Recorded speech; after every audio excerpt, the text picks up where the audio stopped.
சரி, அடுத்து உளவியல் ரீதியான தகவல் என்ன அப்படின்னா, வீடு.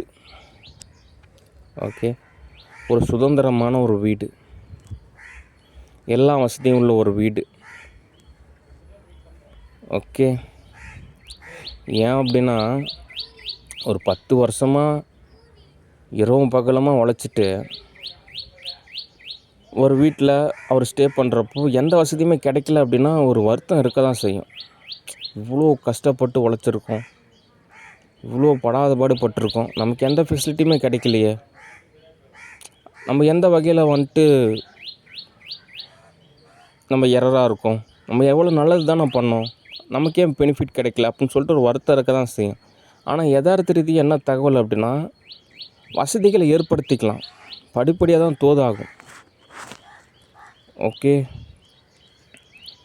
ஆனாலும் ஒரு சுதந்திரமான ஒரு நிலை அப்படின்றது நிச்சயமாக தேவை. அதே ஒரு வீடியோ கேம்ஸ் மாதிரி தான். நீங்கள் ஒவ்வொரு லெவலில் கடக்கிறப்போ சில ரிவார்ட்ஸு, சில பெனிஃபிட்ஸ்லாம் கிடைக்கும். ஓகே, அந்த வகையில் திருமணம் அப்படின்றது ஒரு நன்தீர்வு தான். ஏன்னா அந்த ஆத்ம நிலையும் அந்த ஒரு ஆவி நிலையும் மேட்ச் ஆகிறப்போ ஒரு சுதந்திரம் அப்படின்றது கிடைக்கும். ஓகே, இப்போ மாயனை பொறுத்த வரைக்கும் ஒரு சுதந்திரம் தேவை அப்படின்னா திருமணம் தான் தேவை. ஏன்னா ஒரு திருமணம், ஒரு நல்ல வீடு அப்படின்றப்போ ஒரு சுதந்திரம் இருக்கும். ஓகே, அதனால் கெமிஸ்ட்ரியை வந்துட்டு உடைக்கக்கூடாது. ஓகே, மற்றபடி எல்லாமே பகுத்தறிவாகவே புரிஞ்சிக்கலாம். ஓகே, ஆனால் யதார்த்த ரீதியாக ஒரு மூவி புக் செஞ்சு அதை படப்பிடிப்பு எடுத்து திரையரங்கு கொண்டு வந்து ஒரு சம்பாதிக்கிறதுக்குள்ளே ஊருப்பட்ட வார்மப் இருக்குது, எக்கச்சக்கமான சிரமம் இருக்குது. ஓகே, இந்த சினிமா இண்டஸ்ட்ரினால் ரொம்ப அப்படியே லெகசியாகவும் ரொம்ப ஒரு ஜாய்ஃபுல்லாகவும் ரொம்பவே ஒரு ஈஸியாகவும் நினைக்கிறாங்க. அப்படி கிடையாது. எல்லா விஷயத்தையும் சால்வ் பண்ணிட்டு ஒரு மூவி எடுக்கிறதுக்குள்ளே படாதுபாடு படுற மாதிரி இருக்குது. ஓகே, சம்பாரித்த தொகையை சரியாக பயன்படுத்தணும். அதுக்கு தான் நான் நிறையா தொழில் அமைச்சிருக்கேன். ஒரு டீம் ஆதரவு நிச்சயமாக தேவை. ஓகே, அதனால் ட்ரைனிங் அப்படின்றது மிகவும் அவசியம். ஒரு கணவனாக இருக்கக்கூடிய நபர் தன்னோட மனைவிக்கு என்னென்ன விதமான விதிமுறை அப்படின்றது சொல்லிக் கொடுக்கணும். ஒரு கம்பெனியில் வேலை செய்யக்கூடிய நபர் அங்கே இருக்கக்கூடிய நபர்களுக்கு என்ன விதமான விதிமுறை அப்படின்றது ஒரு பண்பு நிலையில் தான் சொல்லித்தரணும். ஓகே, ஏன் அப்படின்னா டிசைனே அப்படி தான் இருக்குது. மனித நிலையே எதுக்காக படைக்கப்பட்டது அப்படின்னா நல்ல ஒரு ஆனந்தமான ஒரு நிலையில் தான் படைக்கப்பட்டது. ஒருவேளை சோகமாக இருக்கும், வருத்தமாக இருக்கும், கவலையாக இருக்கும் அப்படின்னா எதுவுமே தோதாகாது. ஓகே, அப்படின்றப்ப மனசை வந்து பக்குவப்படுத்தணும். ஓகே, ரிலேட்டிவ்ஸை பொறுத்த வரைக்கும் ஒரு நேரில் சந்திக்கணும், ஒரு எல்லோரும் ஒன்றாக அமர்ந்து சாப்பிடணும், ஒரு பண்பு நிலை இருக்குது. ஆனால் பண்பு நிலையெல்லாம் மீறி உடலியல் துன்புறுத்தல், மனம் சார்ந்த துன்புறுத்தல் அப்படின்றது சரி கிடையாது. அது தீர்வு ஆகாது. ஓகே, நமக்கு எந்த வகையில் தோதாக இருக்கோ அதன்படி தான் நம்ம தோது பார்க்கணும். ஓகே, மனதின் நிலையில் பொறுத்த வரைக்கும் மறதி அப்படின்றது ஒரு இயல்பான நிலையாக சொல்கிறாங்க. ஆனாலும் பகுத்தறிவுன்னு இருக்குது.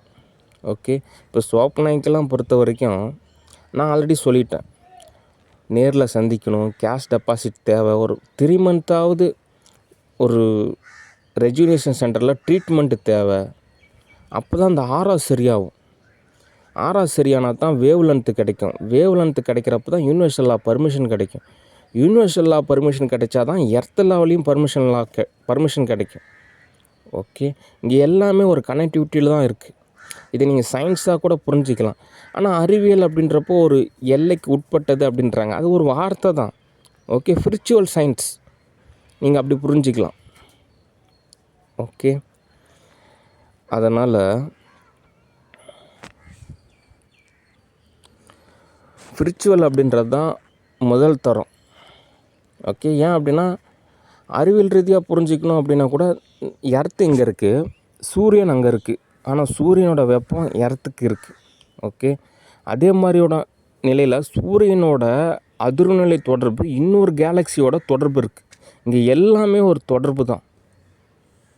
ஓகே, மரங்களோட சுவாசமும் மனித சுவாசமும் ஒன்றாக இருக்குது. மரங்களுடைய வெளிமூச்சு உள்மூச்சு மனிதர்களுடைய உள்மூச்சு வெளிமூச்சுக்கு ஒரு சமமான அளவு இருக்குது. எல்லாமே ஒரு தொடர்பு தான். ஓகே, அதனால் இங்கே தனிநிலை கூற்று அப்படின்றது அப்படி கிடையாது. எல்லாமே ஒரு இணக்கமான ஒரு தொடர்பியல். ஓகே, ஆனால் அகநிலையை பொறுத்த வரைக்கும் உள்ளார்ந்த நிலையில் ஒரு பாதை இருக்குது. அதில் தனித்தனியாக தான் ஒருத்தர் தோது பார்க்கணும். ஓகே, பொதுநிலையில் எல்லாருமே ஒரு தொடர்பில் இருக்கிறனால எல்லாத்தையும் நம்ம ஒரு அனுசரித்து நமக்கு என்ன பாதையோ அந்த பாதையில் தான் பயணிக்கணும். ஓகே, சரி, இறுதியாக என்ன தீர்வு அப்படின்னா, ஆல்ரெடி எல்லா வேலையுமே கம்ப்ளீட்டட். ஓகே, ஒரு சில எரர் மட்டும்தான் இருக்குது.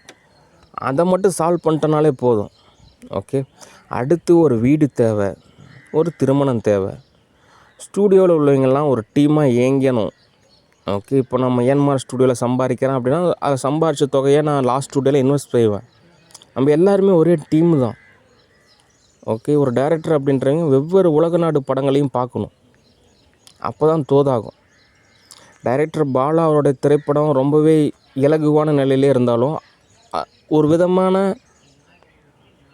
வேவ் லென்த்துக்கு நம்ம கிட்டத்தட்ட ஒரு 1000 மூவியாவது பார்க்கணும். நிறையா புக்ஸ் படிக்கணும். நிறையா உலக நாடுகளோட நாலேஜ் இருக்கணும். ஒவ்வொரு உலக நாடுகள் என்ன மாதிரி படம் பண்ணுறாங்க, எப்படிலாம் நடிக்கிறாங்க, அவங்களோட வாழ்வியல் எப்படி இருக்குது, யதார்த்த நிலை எப்படி, எவ்வளவோ விஷயம் தோதாகணும். ஓகே, அதனால் நாலேஜ் அப்படின்றது மிகவும் அவசியம். ஓகே, ஒவ்வொரு மூவிக்குமே ஒவ்வொரு விதமான வார்ம்-அப் இருக்கும். இப்போ ரஜினிகாந்தை பொறுத்த வரைக்கும் அவர் ஜிம்முக்கு போய் 6 பேக் கொண்டு வருவார். ஆர்ம்ஸு பைசப்ஸ் எல்லாம் கொஞ்சம் அப்படியே ஒரு நல்லா தோதா அமைப்பார். நிஞ்சா ஃபைட் பண்ணுவார். அப்படிலாம் தோதாகாது. சும்மா ஒரு காஸ்டியூமு நடப்பா அப்படி விஎஃப்எக்ஸில் வேணால் நம்ம ஓரளவு தோது பார்த்துக்கலாம் அப்படின்ற மாதிரி ஒரு கான்செப்ட் இருக்கும். அது ரியாலிட்டியாக பயோகெமிஸ்ட்ரி அக்செப்ட் பண்ணுறதுன்றது ரொம்ப சிரமம், தோதாகாது. ஓகே, அதனால் இவரோட நிலையில் இருந்த ஜென்ரேஷன் வேறு, இப்போ இருக்கக்கூடிய ஜென்ரேஷன் வேறு. சரியாக புரிஞ்சுக்கணும்.